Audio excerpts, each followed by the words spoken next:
여러분 안녕하십니까? 포항 MBC 뉴스데스크입니다. 포항에서 훈련 중이던 해군 군용기가 이륙하자마자 인근 야산으로 추락했습니다. 해당 항공기에는 30대 조종사 등 4명이 타고 있었는데 모두 숨진 채 발견됐습니다. 박성아 기자가 전합니다. 비행기 한 대가 낮게 비행하다가 갑자기 도로 끝 야산으로 떨어집니다. 잠시 후 시커먼 연기가 치솟아 오릅니다. 우회전 얼마 안 돼가지고 바로 추락하는 걸 봤어요. 수직으로. 검은 연기 나고 빨간 불꽃이 좀 확 올라오고. 오늘 오후 1시 49분쯤 포항시 동해면 포항경주공항 인근 야산에 해군 항공사령부 소속 군용기 한 대가 추락했습니다. 사고 항공기에는 30대 조종사 등 장교 2명과 부사관 2명이 타고 있었는데 현장에서 탑승자 4명 전원이 숨진 채 발견됐습니다.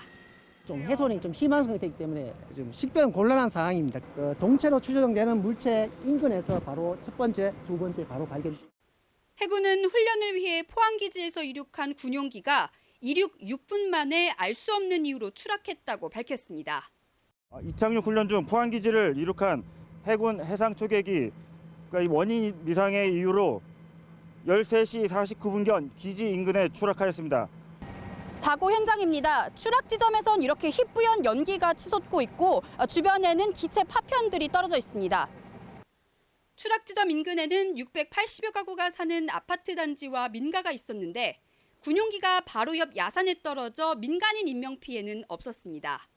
추락한 군용기는 잠수함 킬러로 불리는 대잠 초계기 P3CK로 지난 2010년 도입돼 전국에 모두 8대가 배치돼 있습니다. 해군은 동일 기종 초계기의 비행을 중단하고 참모차장 주관의 사고 대책본부를 꾸려 정확한 사고 원인을 조사하고 있습니다. MBC 뉴스 박성아입니다.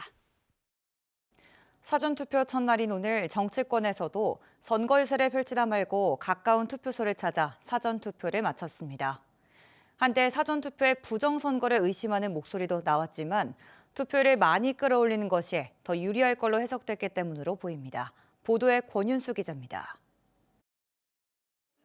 투표율을 끌어올려 자기들에게 유리한 표를 모으기 위한 정치권의 움직임도 빨라졌습니다. 추미애 더불어민주당 공동선대위원장은 후보를 내지 않고 민주당을 돕고 있는 조국혁신당 박은정 의원과 함께 대구에서 사전투표를 마쳤습니다. 대구의 결정에 많은 것이 달려 있는 것 같습니다. 특히 대구의 태를 받아서 중앙 무대에서 정치를 하고 있지만 한 번도 대구 정신을 잊어본 적은 없습니다. 민주당 총괄선대위원장을 맡은 김부겸 전 국무총리도 고향인 대구에서 사전투표를 하며 유권자들에게 참정권 행사를 독려했습니다. 사전투표가 부정선거다, 부정투표의 가능성이 있다 이런 그런 어떤 여러 가지 잘못된 소문 때문에 아마 망설이시는 것 같은데 여러분들의 소중한 한 표는 누구도 건드리지 못합니다. 이건 꼭. 한때 부정선거론을 주장하기도 했던 국민의힘에서도 사전투표 동참 캠페인을 펼쳤습니다. 표가 아주 절박한 상황입니다. 반드시 투표에 참여해 주시기를 바랍니다. 주호영, 강대식, 권영진, 우재준 등 지역 국회의원들은 한 투표소에 모여 투표한 뒤 유권자들에게 투표 참여를 독려했습니다. 주호영 국민의힘 공동선대위원장은 이준석 개혁신당 후보와 단일화 불발에 대해 아쉽지만 결국 국민이 실질적인 단일화를 해줄 것이라고 밝혔습니다. 나라의 이 진로를 명운을 결정하는 중대 선거이기 때문에 마지막에는 유권자 스스로가 단일화된 곳에 투표할 것이라고 그렇게 생각을 합니다. 최근 김문수 후보를 만나 어떻게든 돕겠다고 말했던 박근혜 전 대통령도 사전투표 첫날 사저에서 가까운 투표소에서 투표를 마쳤습니다. 사전투표 역대 최고 투표율로 기록될지 관심인 가운데 여야 정치인들도 투표율을 끌어올리기 위한 한 표 행사가 뜨겁게 펼쳐졌습니다. MBC 뉴스 권효윤수입니다. 더불어민주당 경북여성본부는 제21대 대선 후보 3차 TV 토론에서 언급된 개혁신당 이준석 후보의 여성 비하성 발언에 대해 강하게 규탄했습니다. 본부는 본인의 성상납 의혹에는 침묵하면서 타 후보를 공격하는 이중적 태도는 정치인의 도덕성을 의심케 한다고 지적하면서 대통령 후보 자격이 없다고 주장했습니다. 이 발언을 두고 여야는 물론 여성단체들 사이에서도 비판이 확산되고 있습니다. 21대 대선 사전투표가 시작됐고 며칠 뒤면 당락도 결정됩니다. 그런데도 핵심 현안 공약이 제대로 검증받지 못하고 있는데요. 갈수록 심화하는 고질적 문제인 수도권과 비수도권 양극화도 마찬가지입니다. 지방분권과 지방자치 관련 공약을 살펴봤더니 공약 자체가 부실한 걸로 나타났습니다. 보도에 조재한 기자입니다. 수도권은 갈수록 과밀해지고 반대로 지방은 소멸이 가속화되고 있습니다. 때문에 지방 분권과 자치는 지역 간 불균형 해소와 미래를 위한 핵심 과제로 꼽힙니다. 주요 선거 때마다 공약을 점검해온 경칠련에서 21대 대선 후보들의 10대 공약에서 국토균형 발전과 자치분권, 광역교통망, 교육균형 발전 등 9가지로 구분해 비교 분석했습니다.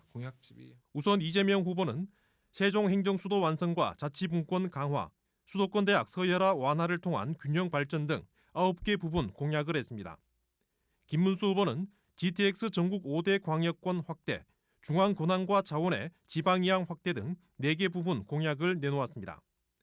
이준석 후보는 중앙 권한과 자원의 지방 이양 확대, 최저임금 최종 결정 권한 지자체 위임 등 4개 부분을 약속했습니다. 권영국 후보는 지방자치단체를 지방정부로 변경, 지역 공공은행 설립 등 2개 부분에서만 공약을 내놓았습니다. 경실련 분석 결과 지방자치 관련 공약은 개발계획 수준에 머무르고 분권 등 상당수 주요 과제에 대해서는 언급 자체가 아예 없는 것으로 나타났습니다. 지방자치는 여전히 정치적으로 소외돼 있고 행정적으로 보조적인 체계로 취급되는 것이라고 평가했습니다. 분권형 국가구조로 전환을 위해 일관된 철학과 제도 개혁 의지가 부족하다고 지적했습니다. 지방 분권 국가라는 좀 이 상징성이 표현이 돼야 되고, 그다음에 이제 구체적으로는 자치 입법권이라든가 조직권, 재정권 뭐 이런 것들이 헌법상으로도 강화돼야지 후보들이 똑같이 뭔가 시혜성, 개발 위주로 이제 하고 있다는 거였고. 지방자치 공약이 부실하다는 지적을 받는 가운데 김문수 후보는 중앙선관위에 등록한 10대 공약 외에 지난 26일 지방분권의 헌법 명시를 포함한 지방지대 공약을 내놓기도 했습니다.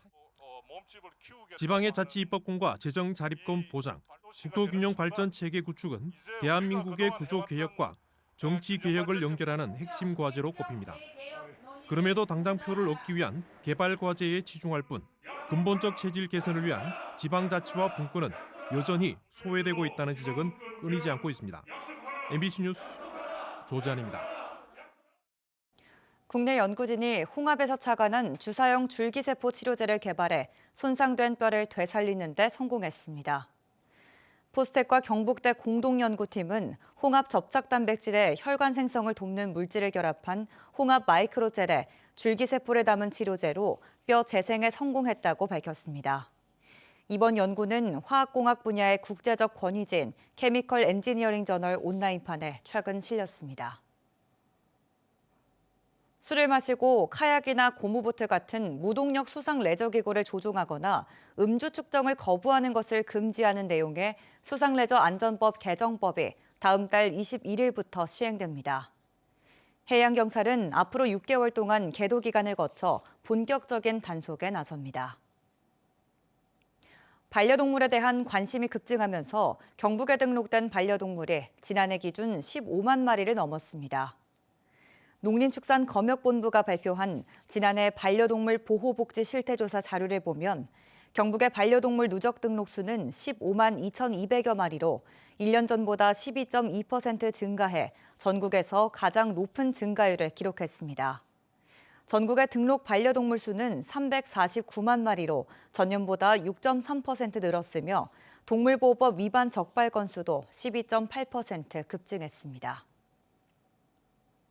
경북교육청이 산불 피해 지역의 유아와 보호자를 대상으로 정서안정 지원 사업을 추진합니다. 최근 대형 산불로 피해를 본 영덕과 안동, 의성 등 5개 지역의 유치원 12곳이 대상이며 1,300만 원의 예산을 투입합니다. 각 유치원은 집단 상담과 가족 참여형 심리회복 프로그램 등 다양한 프로그램을 자율적으로 운영할 예정입니다. 앞으로 공공주차장에 신재생 에너지 설비 설치가 의무화됩니다. 산업통상자원부에 따르면 신에너지와 재생에너지 개발 이용 보급 촉진법 개정 법률안이 지난 20일 국무회의를 거쳐 공포됐습니다.